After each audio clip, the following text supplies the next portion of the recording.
반도체 불장 2라운드 이미 시작됐다. 소부장 ETF 폭등 이유와 2026 투자 전략 완전 분석.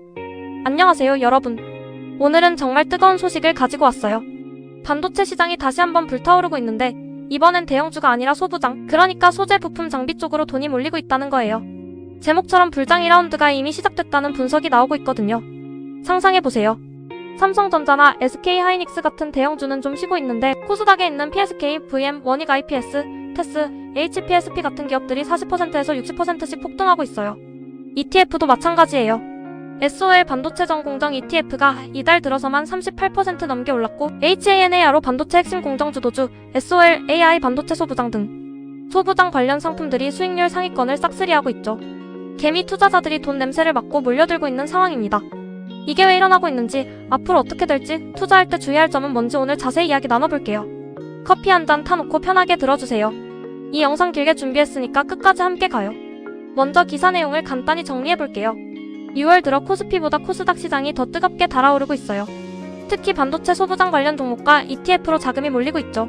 한국거래소 자료를 보면 6월 1일부터 15일까지 반도체 테마 ETF 중 SOL 반도체 전공정 ETF가 38.1% 상승으로 1위를 차지했어요. 그 뒤를 HANARO 반도체 핵심 공정 주도주 33.2%, SOL AI 반도체 소부장 17.4% 등이 따라가고 있어요. 개별 종목도 놀라워요. PSK가 64.3% 올랐고 VM 54.3%, 원익 IPS 48.1%, 테스 42.4%, HPSP 40.4% 등 40% 넘는 상승률을 기록했죠. 코스닥 시총 상위 20위 안에 반도체 소부장 기업이 8곳이나 들어갈 정도로 존재감이 커졌어요. 시장에서는 이걸 반도체 업종 내부 순환매로 보고 있어요. 대형 메모리 반도체 주가 먼저 상승한 후 이제 장비와 소재 쪽으로 매수세가 확대되고 있다는 거죠. AI 투자 확대가 메모리 업체들의 설비 투자로 이어지면서 소부장 기업들이 수혜를 보고 있는 상황입니다. 글로벌 상황도 비슷해요. 미국에서 엔비디아 같은 대형주 밸류에이션이 부담스러워지면서 중형 장비 부품 업체로 돈이 이동하고 있대요. UBS 같은 투자은행은 파운드리 업체들의 신규 팹, 가동과 클린룸 확대로 전공정 장비 수요가 증가할 거라고 분석했어요. AI 서버와 HBM 투자 확대가 장기적으로 장비 수요를 끌어올릴 가능성이 높다는 거죠. SK증권 이동주 연구원은 더 흥미로운 이야기를 했어요.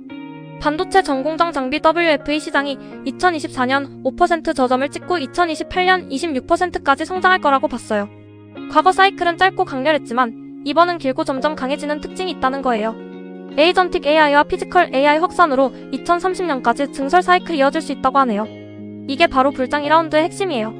1라운드는 HBM과 메모리 대형주 중심이었고 이제 2라운드는 공급망 전체로 확대되는 거죠. 왜 소부장이 갑자기 주목받는 걸까요? 몇 가지 이유를 깊이 파보죠. 첫째, AI 수요의 폭발적 확대예요. 챗GPT 같은 생성형 AI부터 자율주행, 로봇, 에지 AI까지 모든 게 고성능 반도체를 필요로 해요. 특히 HBM 같은 고대역폭 메모리가 핵심인데 이걸 만들려면 전공정 장비가 대량으로 투입돼야 하죠. 삼성전자와 SK하이닉스가 대규모 증설에 나서면서 관련 장비사들이 직접적인 수혜를 보고 있어요. 둘째, 대형주 대비 상대적 저평가 매력이에요. 삼성전자나 SK하이닉스는 이미 많이 올랐지만 소부장 기업들은 아직 PBR이나 PER이 매력적인 수준인 경우가 많아요. 투자자들이 대형주에서 차익 실현 후 소부장으로 이동하는 순환매가 일어나고 있는 거예요. 셋째, 정책 기대감이에요. 국민성장펀드 2차 판매가 9월에 예정돼 있고 7월 코스닥 제도 개편, 상장 폐지 기준 강화 등이 코스닥 시장 전체를 긍정적으로 만들고 있어요. 부실기업이 정리되면 질 좋은 소부장 기업들이 더 부각될 수 있죠. 특히 전공정 장비 업체들이 주목받고 있어요. 원익 IPS는 ALD 장비로 미세화의 핵심 역할을 하고 있고 HPSP는 고압수소 어닐링 장비로 HBM 수율 향상에 기여하죠. PSK는 식각 장비, VM은 특수가스 관련으로 강점이 있어요. 테스는 증착 장비 쪽에서 이름이 나고 있고요. 이 기업들을 하나씩 더 자세히 들여다보죠. PSK는 반도체 식각 공정 장비 전문 기업인데 최근 TSMC나 삼성의 미세 공정 투자 확대에 따라 수주가 늘고 있어요. 주가가 64% 급등한 건 단순한 기대감이 아니라 실제 수혜가 가시화되고 있기 때문이에요. VM은 특수가스 공급 쪽에서 강자예요. 반도체 공정에 필수적인 가스들을 안정적으로 공급하면서 AI 반도체 수요 증가를 직접 타고 올라가고 있죠.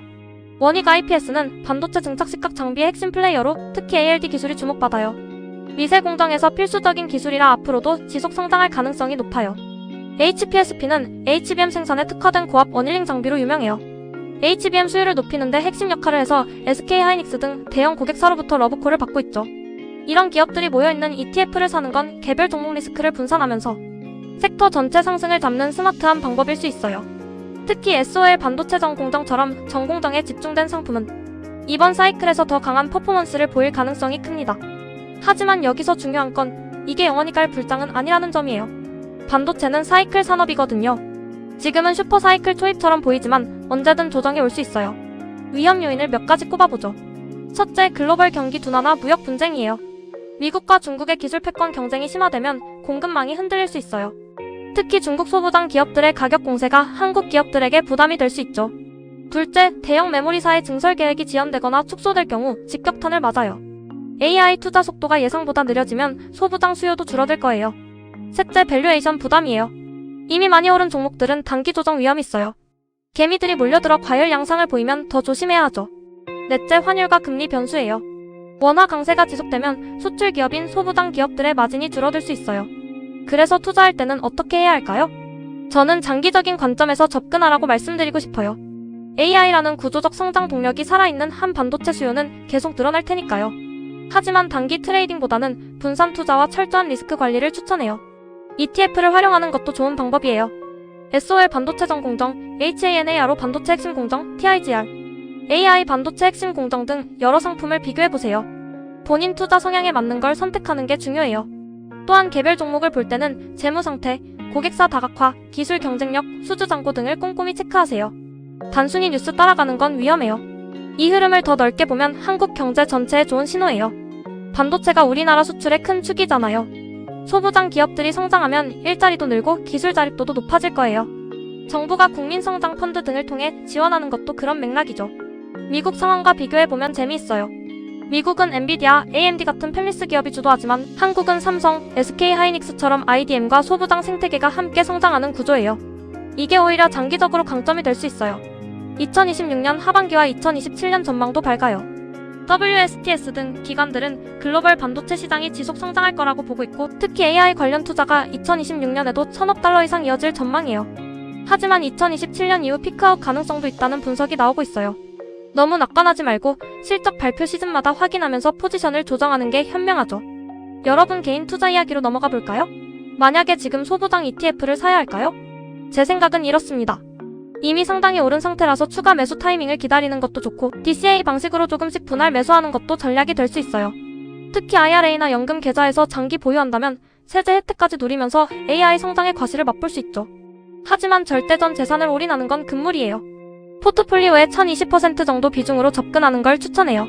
나머지는 안정자산이나 다른 성장 섹터에 분산하는 게 안전해요. 이제 좀 더 구체적인 종목 이야기로 들어가 보죠. 원익 IPS의 경우 최근 대만 TSMC 관련 소식으로도 주목받았어요. 미세 공정 장비 수요가 폭발적으로 늘고 있어서 2026년 실적이 기대돼요. HPSP는 HBM3이 HBM4로 넘어가는 과정에서 핵심 장비를 공급하고 있어요. 수율이 생명인 HBM 시장에서 강점을 발휘할 가능성이 높아요. PSK는 시각 공정에서 글로벌 경쟁력을 갖추고 있어서 삼성의 신규 라인 투자 때마다 수혜를 볼 거예요. 테스는 증착 장비 전문으로 후공정 쪽에서도 강세를 보이고 있어요. 이 기업들 공통점은 기술 장벽이 높고 고객사와의 오랜 파트너십이 있다는 거예요. 한번 자리를 잡으면 쉽게 바뀌지 않는 반도체 장비 산업의 특성상 안정적인 캐시카우가 될 수 있죠. 물론 경쟁도 치열해요. 중국 기업들이 정부 지원을 받아 따라오고 있고 미국 기업들도 기술 우위를 유지하려고 애쓰고 있어요. 한국 소부장 기업들이 지속적으로 R&D에 투자하고 정부 정책 지원을 잘 활용해야 장기 승자가 될 수 있어요. 코스닥 시장 전체 흐름도 중요해요. 7월 제도 개편으로 프리미엄 세그먼트가 도입되면 우량, 소부장 기업들이 더 많은 기관 수요를 끌어들일 수 있어요. 상장 폐지 기준 강화는 시장의 질을 높이는 긍정적 요인이 될 거예요. 이 모든 게 맞물리면서 소부장 불장이 2라운드로 접어들고 있는 거예요. 자, 이제 투자자들께 드리는 현실적인 조언 몇 가지 더 할게요. 정보의 비대칭을 줄이세요. 증권사 리포트, 기업 IR 자료, 업계 뉴스를 꾸준히 보세요. 기술적 분석과 기본적 분석을 함께 활용하세요. 차트가 과열 신호를 주면 현금 비중을 늘리는 게 좋아요. 감정에 휘말리지 마세요. FOMO 때문에 고점에서 사는 실수를 피하세요. 장기 전망을 믿되 단기 변동성은 견뎌낼 수 있는 자금으로 투자하세요. 세금과 수수료를 고려한 전략을 세우세요. ETF가 세금 측면에서도 유리한 경우가 많아요. 반도체 산업은 정말 매력적인 섹터예요. 인류의 미래를 바꾸는 AI, 오지, 자율주행, 스마트 팩토리 모든 게 반도체 위에 올라가 있으니까요. 한국이 이 분야에서 세계적인 경쟁력을 가지고 있다는 건 우리 투자자들에게 큰 축복입니다. 하지만 동시에 변동성이 큰 산업이기도 해요. 2022년처럼 갑자기 얼어붙을 수도 있죠. 그래서 항상 균형 잡힌 시각을 유지하는 게 중요해요. 오늘 영상에서 다룬 내용이 여러분 투자 판단에 조금이라도 도움이 됐길 바래요. 실제 투자 결정은 본인 책임이라는 점 다시 한번 강조드릴게요. 여러분은 지금 소부장 관련 투자하고 계신가요? 어떤 종목이나 ETF가 가장 기대되시는지 댓글로 공유해주세요. 좋은 의견 많을수록 다음 영상에서 더 깊이 있게 다뤄볼게요. 이 주제에 대해 더 궁금한 점 있으면 언제든 물어보세요. 반도체 관련해서는 계속 추적해서 최신 정보 가져오도록 하겠습니다. 오늘도 긴 영상 끝까지 봐주셔서 정말 감사해요. 건강 조심하시고 현명한 투자하시길 바랍니다. 다음 영상에서 또 만나요. 구독과 좋아요, 알림 설정까지 부탁드릴게요.